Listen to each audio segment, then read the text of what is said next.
会。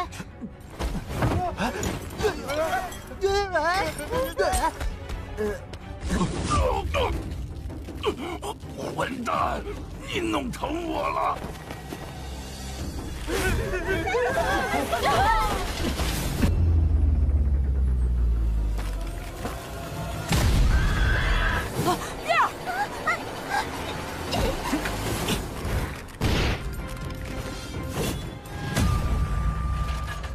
！Halo semuanya, balik lagi bareng gue Vian Raffe. Nah, di video kali ini karena banyak banget permintaan yang kakak episode 16 udah rilis, kakak episode 15 udah rilis dari kemarin-kemarin ya.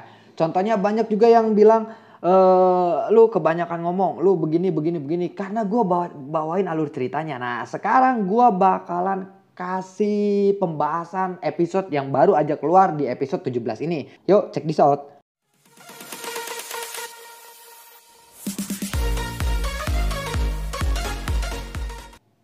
Malam sebelum pertandingan final kompetisi alkemis, acara perjamuan Jiyama juga diserang oleh boneka racun di Kekaisaran Chongyun. Nah, ini boneka racunnya ini nih, boneka racunnya.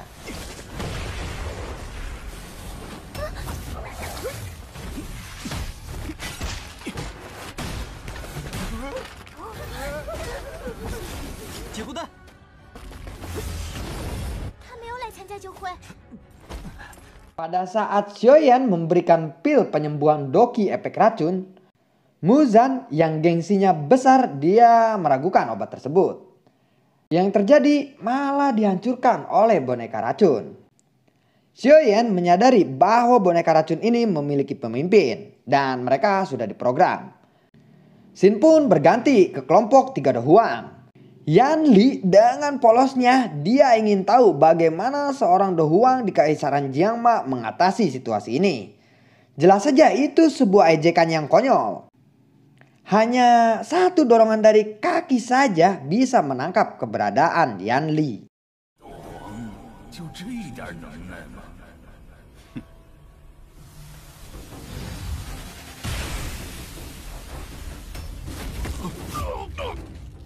但对于我们来说，根本起不到什么作用。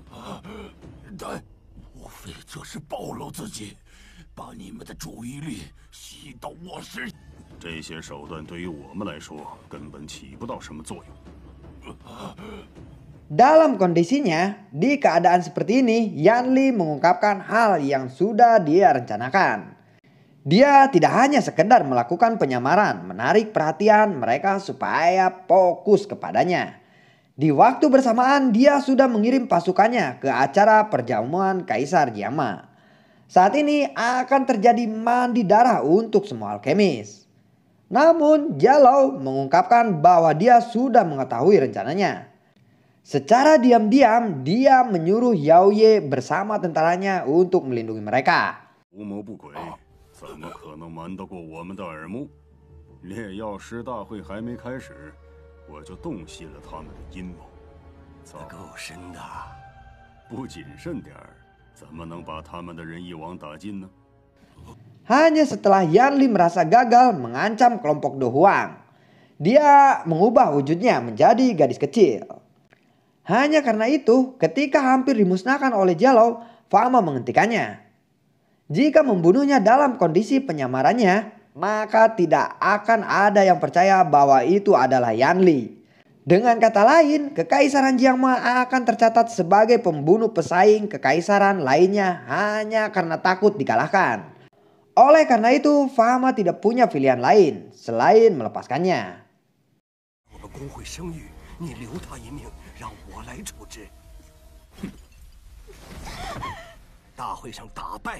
再来取你的命，这就除了那个叫炎萧的年轻人之外，其余的倒并未有什么出奇的地方。我们炼药师大会见吧。哼！只要你们敢对我出手，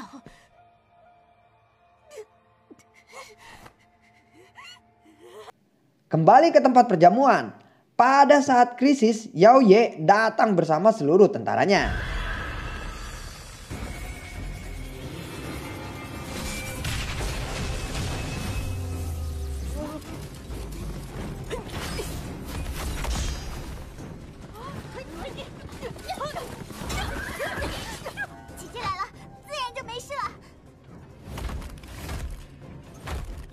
Akan tetapi boneka racun itu diprogram setelah dia merasakan terdesak atau menjadi lemah, dia akan meledakkan dirinya sendiri. Xiaoyan yang melihat pemimpin dari boneka racun itu, dia segera menargetkannya untuk dihancurkan.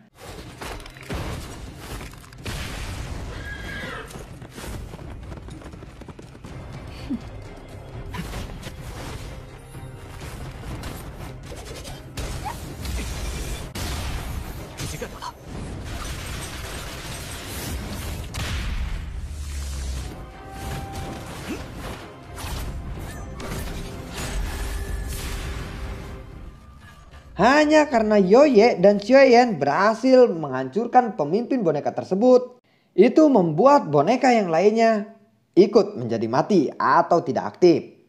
Yoye memarahi Muzan sebagai pria important. Dia ditugaskan untuk melindungi putri kecil, namun dia lemah seperti ikan asin. Setelah mendengar sedikit penjelasan dari putri kecil tentang Yanxio yang telah menolongnya, Yoye mulai terpana saat menatapnya.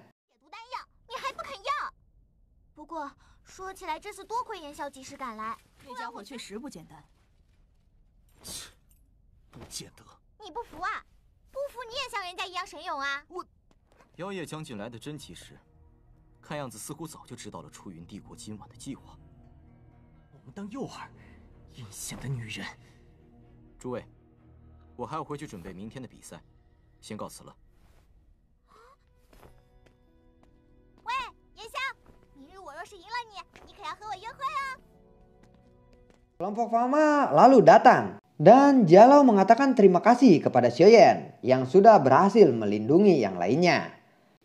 Tuan Jialau terlalu sopan, bukankah ini sudah dalam genggamanmu, ucap Xiaoyan.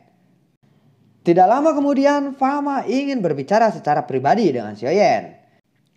Dia diantar ke ruangan kuno oleh Hai Bodong. Fama menjelaskan bahwa lawannya adalah Yan Li, orang yang menyamar. Bakat dia sangat di luar harapan mereka. Oleh karena itu, Fama mencoba memberikan bocoran formula resep obat tingkat 6. Formula ini jika dibaca oleh seseorang akan tidak berguna setelahnya. Dan walaupun formula ini hanya salinan dari yang asli, menciptakannya butuh waktu 5 tahun. Tulisan yang tercatat di formula adalah roh 3 baris. Untuk bisa menyempurnakan pil obat itu membutuhkan 3 jenis api. Manfaat dari pil tersebut bahkan bisa meningkatkan kultifikasi menerobos tingkatan Dadozi. Oleh karena itu, pil roh 3 baris adalah pil tertinggi dari jenis yang lainnya di tingkatan 5. Hanya setelah Xiaoyan membacanya, kekuatan spiritualnya hampir tidak bisa menahannya. Nah, Yanxio, seberapa besar tingkat keberhasilanmu? Ucap Fama. Saya akan melakukan sesuai batas kemampuan saya. Hanya 2 baris tingkatan keberhasilan saya, ucap Xiaoyan. Kalau begitu kemungkinan besar kau akan gagal jika menyempurnakan 2 baris. Lalu secara otomatis akan kalah. Xiaoyan, aku harap kamu bisa menang. Dan film pun berakhir. Terima kasih bagi yang sudah meluangkan waktunya. Dan jangan lupa bantu subscribe, like, dan share supaya lebih bersemangat lagi. Sampai jumpa di video gua berikutnya. Nah, ini contoh gua bawain yang sesuai video. Oke, done. Selesai. Assalamualaikum.